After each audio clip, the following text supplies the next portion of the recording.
गुड़िया, पापा कहाँ है? पापा अभी तक लौटे नहीं। इतनी बारिश में नदी में गए थे। मैंने कहा मत जाओ, लेकिन उन्होंने नहीं सुना। कितनी बार कहा पापा आज मत जाओ। आकाश काला हो रहा है, नदी में लहरें उठेंगी। पापा बोले नहीं, मछली पकड़नी है परिवार चलाने के लिए। दीदी देखो, कोई आ रहा है। पापा लौट आए। पापा पापा, सच में दीदी? नहीं गुड़िया, वो तो राजा राम काका हैं। वो अकेले आ रहे हैं। तो पापा कहाँ हैं? पापा पीछे आ रहे हैं क्या? देखो पीछे कोई आ रहा है या नहीं? दीदी, काका अकेले आ रहे हैं। पापा कहाँ गए? काका, हमारे पापा कहाँ हैं? पापा को देखा क्या? वो तो तुम्हारे साथ मछली पकड़ने गए थे। सुबह कहा था दोपहर तक लौटेंगे। दोपहर गई, शाम हुई, अब तो रात हो गई। काका, पापा कहाँ है? काका क्यों चुप हैं? पापा अभी भी नाव में है क्या? पापा अभी भी मछली पकड़ रहे हैं क्या? लौटे नहीं। काका कुछ बोलो, चुप क्यों बैठे हो? पापा ठीक है ना? तुम्हारा चेहरा इतना काला क्यों है? ओ काका, तुम रो क्यों रहे हो? अरे फुल्की, का बताए तुम्हारे पापा। नदी में बड़ी लहर आई और नाव उल्टी हो गई। मैं तैर के बाहर आया, लेकिन तुम्हारे पापा नहीं बच पाए। जब मैं पकड़ने गया नहीं मिल पाए, पानी ने खींच लिया। नहीं नहीं, पापा मर गए। ये सच नहीं है काका, आप झूठ बोल रहे हो। पापा मर नहीं सकते। पापा तैरना जानते हैं। पापा अच्छे नाविक हैं। दीदी, पापा मर गए, हमें छोड़कर चले गए पापा। दीदी, मैं पापा को चाहती हूँ। पापा क्यों चले गए? पापा ने तो कहा था शाम को मिठाई लाएंगे।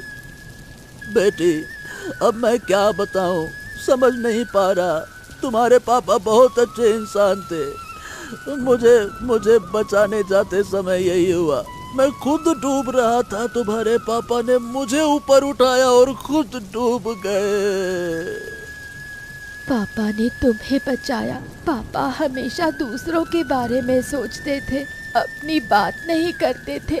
पापा कहते थे फुल्की, इंसानों के लिए जीना चाहिए। दीदी, मैं पापा के पास जाऊंगी। पापा को बुलाओ, पापा को वापस लाओ। दीदी। गुड़िया रो मत, मैं हूँ।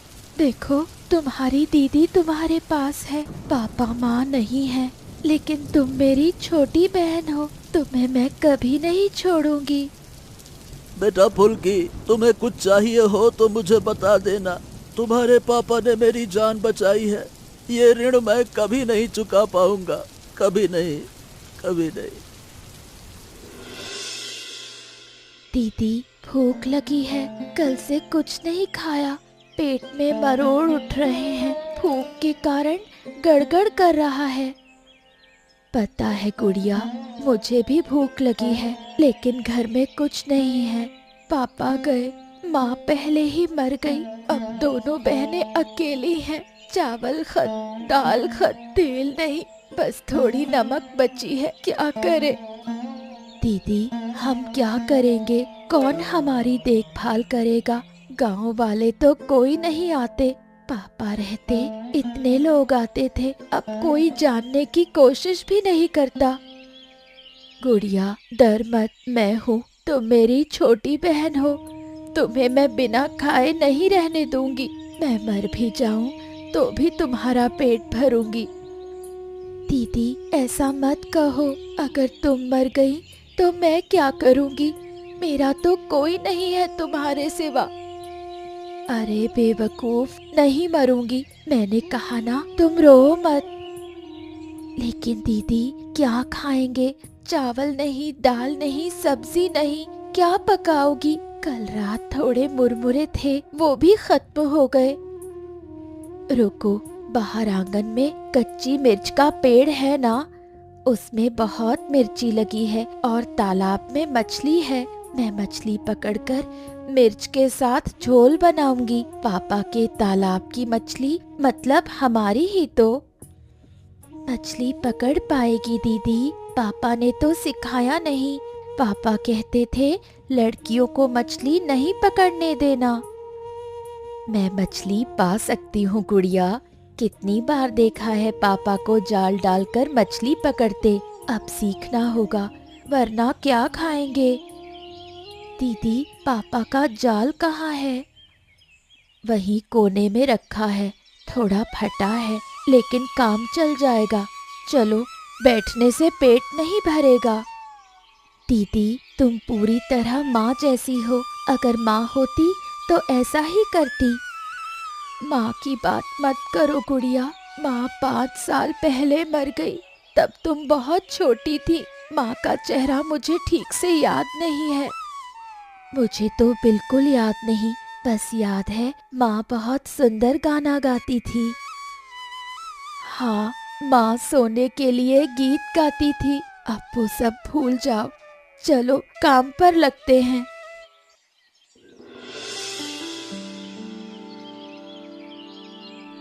फुल्की, ये फुल्की यहाँ क्या कर रही है?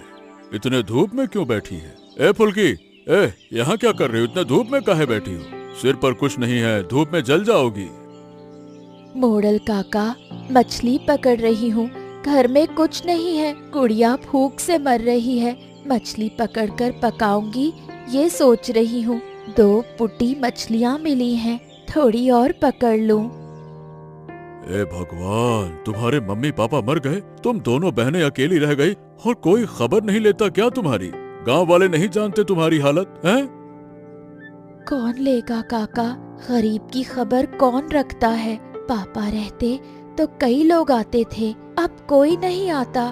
पापा मर चुके 7 दिन हो गए। इस 7 दिन में कोई नहीं आया। अब मैं तो नहीं जानता था तुम्हारी ये हालत, नहीं तो पहले ही आ जाता। रुको रुको रुको, मैं सोचता हूँ कि क्या करूँ क्या करूँ। काका, तुमसे कुछ मांगने में मुझे शर्म आती है। गरीब इंसान हूँ, भिक्षा नहीं मांग सकती। पापा कहते थे भिक्षा मांगने से मरना अच्छा।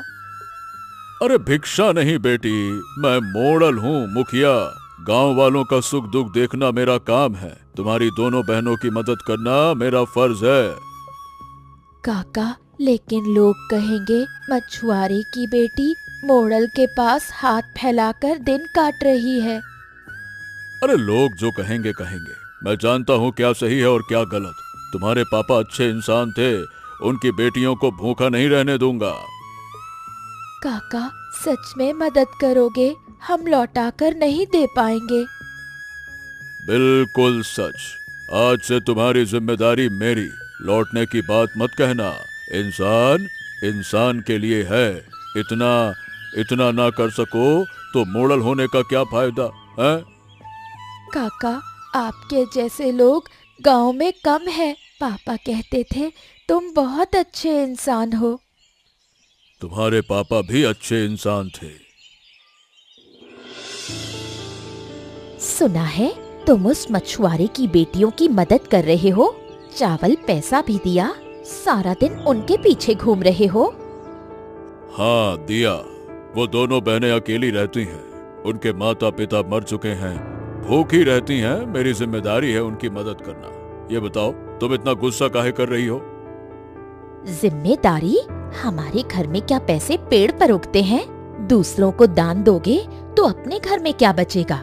क्या कभी अपने बारे में सोचा इससे पहले? अरे सुलोचना, तुम इतनी सख्त क्यों हो? वो छोटी लड़कियां हैं, अनाथ। थोड़ी मदद करने में क्या नुकसान है? हमें तो किसी चीज में कोई कमी है नहीं। इससे हमें बहुत नुकसान है। उन भिखारियों के पास खड़े होने से मेरी इज्जत नहीं बचेगी। लोग मेरा मजाक उड़ाएंगे। तुम्हारी इज्जत से उन दोनों बहनों की भूख बढ़ी है। फालतू की बात करती हो, चुप रहो। मैं जो कह रहा हूँ वही करूँगा। इस पर और बात नहीं करना। हाँ, नहीं तो। तुम मेरी बात नहीं सुन रहे, इसका मतलब मैं तुम्हारी पत्नी हूँ। मेरी बात की कोई कीमत नहीं। कीमत है, लेकिन मैं गलत बात नहीं सुनूंगा। तुम जो भी हो वही रहो। तुम समझ नहीं रही उनकी तकलीफ। माँ नहीं, पापा नहीं, दोनों बहनें अकेली। मेरी भी तो नहीं, मेरा बच्चा नहीं है, मुझे कौन समझे। वो अलग बात है। खुद को उनके साथ मत मिलाओ। देखूंगी मैं भी इन दोनों लड़कियों को गांव से भगा दूंगी, तब समझोगे। क्या कहा? नहीं, कुछ नहीं, जाओ अपना काम करो। दीदी देखो, कितने लोग तुम्हारा खाना खाने आ रहे हैं। मोरल काका सही कहते थे, तुम्हारे हाथ में जादू है, सुबह से लोग आ रहे हैं। जादू नहीं गुड़िया, मेहनत। पापा कहते थे गरीब का सहारा उसकी मेहनत है। हम मेहनत करके ही खाएंगे, हाथ बांध कर बैठेंगे तो पेट नहीं भरेगा। दीदी लेकिन तुमने कब इतना अच्छा खाना बनाना सीखा? माँ तो बहुत पहले मर गई थी। माँ ने नहीं सिखाया गुड़िया, पापा ने सिखाया। माँ मरने के बाद पापा ही खाना बनाते थे। कहते थे फुल्की सीखो, काम आएगा। दीदी तुम्हारा ये कच्ची मिर्च का झोल सबको बहुत पसंद है। कल राजा राम काका कह रहे थे इतना स्वादिष्ट झोल कहीं नहीं खाया। कह रहे थे मुंह पर रह जाता है स्वाद। जब घर में कुछ नहीं था तब ये झोल बनाया। मछली और कच्ची मिर्च, थोड़ी हल्दी, थोड़ा नमक, बस। वही झोल अब तुम्हारा विशेष व्यंजन बन गया। सब कहते हैं फुल्की के कच्ची मिर्च के झोल जैसा और कुछ नहीं। हाँ गुड़िया, बरसात में सब सब्जियां नहीं मिलती, तब ये झोल बनाओ, लोग पसंद करेंगे। मिर्च का तीखापन शरीर को गर्म रखता है, ठंड नहीं लगेगी। दीदी मोरल काका नहीं होते तो हम इतनी दूर नहीं पहुंच पाते। काका ने पैसा दिया, जगह दी, सब काका की वजह से हुआ। सच कहा, वो हमारे लिए भगवान जैसे हैं। अनाथ लड़कियों की इस तरह मदद कोई नहीं करता। दीदी सुलोचना काकी तो हमें पसंद नहीं करती। कल मुझे देखकर मुंह घुमा लिया। पता है काकी गुस्सैल है, हमने उन्हें कोई नुकसान नहीं पहुंचाया, फिर भी गुस्सा करती हैं। छोड़ो, इस बारे में मत सोचो।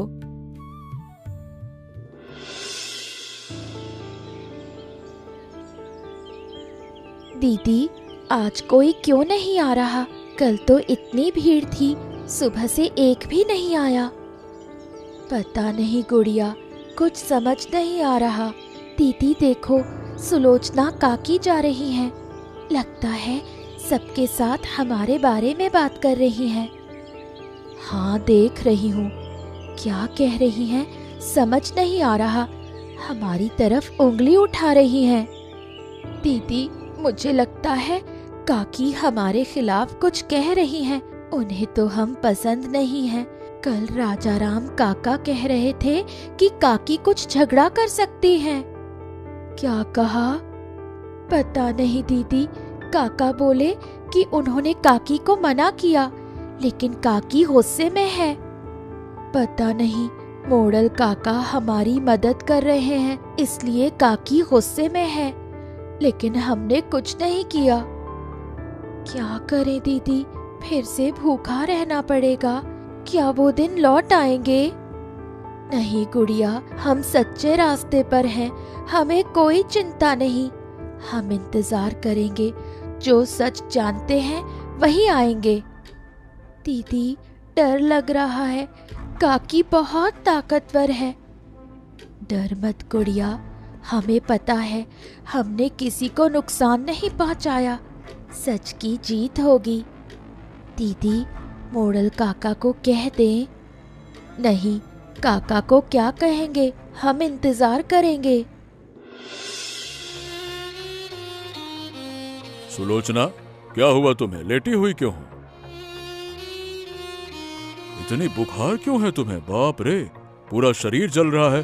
सुबह तो ठीक थी तुम। पता नहीं, अचानक शरीर खराब लग रहा है, उल्टी हो रही है, सर घूम रहा है, पेट में भी दर्द है, हाथ पांव ठंडे हो रहे हैं। ओहो, डॉक्टर बुलाना पड़ेगा। गांव में कविराज है, उसे बुलाता हूँ। इतनी बुखार ठीक नहीं है। कविराज आया था, दवा दी लेकिन असर नहीं हुआ। 3 बार दवा ली, कोई फायदा नहीं, बहुत दर्द हो रहा है। ओहो, तुमने पूरे दिन कुछ नहीं खाया, खाली पेट से हो और हालत बिगड़ेगी। खा नहीं पा रही, कुछ भी खाओ उल्टी हो जाती है, शरीर में ताकत नहीं। क्या करें समझ नहीं आ रहा। तुम्हारी इस हालत में मैं काम कैसे करूं? गांव में बहुत काम है। मरने की बात मत कहना। किसी को जरूरत है, देखभाल, खाना, दवा देने के लिए कोई तो चाहिए ना। कौन करेगा? गांव में कौन है हमारे पास? हमारे कोई रिश्तेदार नहीं है। गांव वाले कौन आएगा? सब अपने काम में व्यस्त हैं। एक रास्ता है, मैं देखता हूं क्या किया जा सकता है। फुल्की बेटा फुल्की, तुम्हारी मदद चाहिए। थोड़ी सी मदद करोगी ना बेटा? क्या है कि तुम्हारी काकी बड़ी बीमार है, कुछ खा नहीं पा रही, 3 दिन से लगभग कुछ नहीं खाया है। काका, क्या हुआ काकी को? बुखार है क्या? कब से बीमार हैं? हाँ, बहुत बुखार है बेटा। कुछ भी खाओ तो उल्टी कर देती है। शरीर धीरे धीरे कमजोर हो रहा है। अब वैद्य जी ने दवा दी थी लेकिन असर नहीं हो रहा। लेकिन काका, काकी तो हमें पसंद नहीं करती। हमारे खिलाफ गांव में अफवाह फैली है। पता है बेटा, लेकिन अब वो बीमार है। तुम बड़े दिल वाली हो, मुझे पता है। तुम्हारे पापा भी बड़े दिल वाले इंसान थे। इस संकट में तुम्हारे अलावा और कोई नहीं है जिससे मदद मांगी जा सके। अब वो इतनी बीमार है कि कुछ कहने की हालत में नहीं है। अगर तुम कुछ पका सको जो वो खा सकें तो बहुत अच्छा होगा बेटा, कुछ भी। दीदी, मुझे लगता है काकी ने जो हमारे साथ किया वो गलत था, लेकिन बीमार इंसान की मदद ना करना उससे भी बुरा होगा। ठीक है काका, मैं कच्ची मिर्च की करी बनाऊंगी। ये करी खाने से शरीर गर्म रहेगा और बुखार भी कम होगा। सच में बेटा? तो तुम्हारा बहुत बड़ा उपकार होगा बेटा, बहुत बड़ा उपकार। जल्दी कर देना बेटा, समय हाथ में नहीं है। हाँ। गुड़िया, तुम दुकान संभालो, मैं जा रही हूँ। अगर अभी नहीं जाऊंगी तो खुद को कभी माफ नहीं कर पाऊंगी।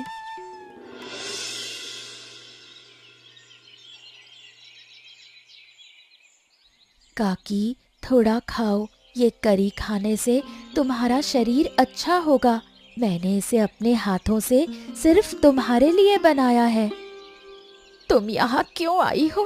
मैंने तो तुम लोगों के साथ इतना बुरा किया। पता है काकी, लेकिन अब आप बीमार हैं, अभी इन सबको मत सोचो। मैंने तुम लोगों को कितना दुख दिया, गांव में अफवाह फैलाई। मुझे माफ कर दो माँ। काकी, तुम्हारी सेवा करना मेरा कर्तव्य है। अब इतनी बातें मत सोचो, खाना खाओ। तुम्हारे पापा बहुत अच्छे इंसान थे, तुम भी अपने पापा की तरह अच्छी हो, लेकिन मैं समझ नहीं पाई। हाँ काकी, पापा हमेशा दूसरों के लिए सोचते थे। तुम बहुत अच्छी हो, फिर भी तुम्हारे कंधों पर इतना बड़ा जिम्मा है। मुझे भी अपनी गलतियों को सुधारने का मौका दो। काकी, अब खाओ, बाद में बात करेंगे। गर्म खाना खाकर तुरंत अच्छा महसूस करोगी। जो भी खाती थी उल्टी हो जाती थी, लेकिन ये खाना बहुत अच्छा लगा। धन्यवाद तुम लोगों का।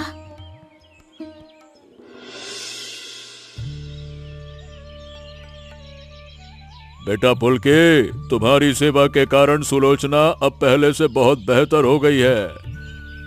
काका, आप लोगों ने हमारी बहुत मदद की। अगर आप मदद नहीं करते तो हम भूखे रहते। आप लोगों ने हमें बचाया। लेकिन सुलोचना ने तुम्हें बहुत तकलीफ दी, लोगों को गलत समझाया, खूब लोगों से उल्टी सीधी बातें कही, फिर भी तुमने उनकी सेवा। ये कर्ज हम कभी नहीं भूलेंगे बेटा। काका, मेरे पापा कहते थे संकट में इंसान की मदद करनी चाहिए, क्योंकि हिंसा इंसान को अंधा कर देती है। तुम सच में बड़े दिल वाली लड़की हो। तुम्हारे पापा ऊपर से तुम्हें देखकर बड़े खुश होंगे। काका कल फिर आएंगे, झोल बनाकर लाएंगे।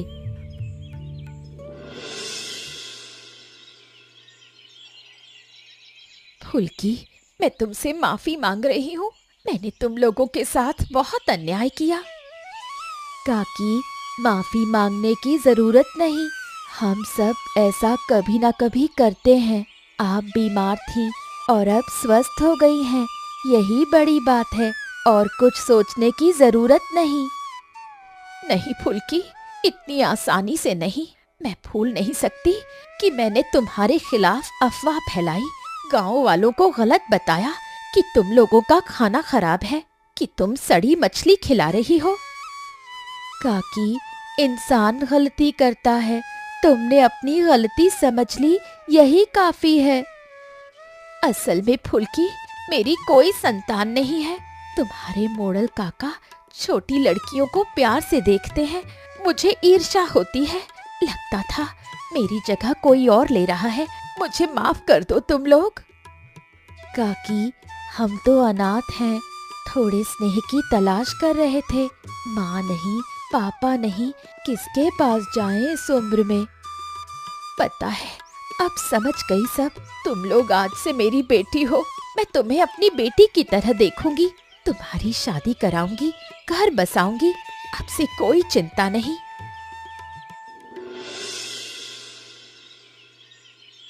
दीदी, देखो कितने लोग आए हैं। सब तुम्हारा कच्ची मिर्च का झोल खाने आए हैं। बरसात में इसकी मांग बढ़ जाती है। फुल्की, आज से मैं भी तुम्हारे साथ काम करूंगी। अकेले घर में बैठकर क्या होगा। तुम्हारे साथ काम करके सबके साथ मिलकर रहना अच्छा लगेगा। काकी, तुम काम करोगी, लेकिन तुम इस गांव की सबसे सम्मानित महिला हो। नहीं, मेरा वो अहंकार टूट गया। मुझे तुम्हारे साथ काम करने दो। काकी, अब से हम सब साथ रहेंगे। पुरानी बातें भूल जाओ, हम भी भूलना चाहते हैं।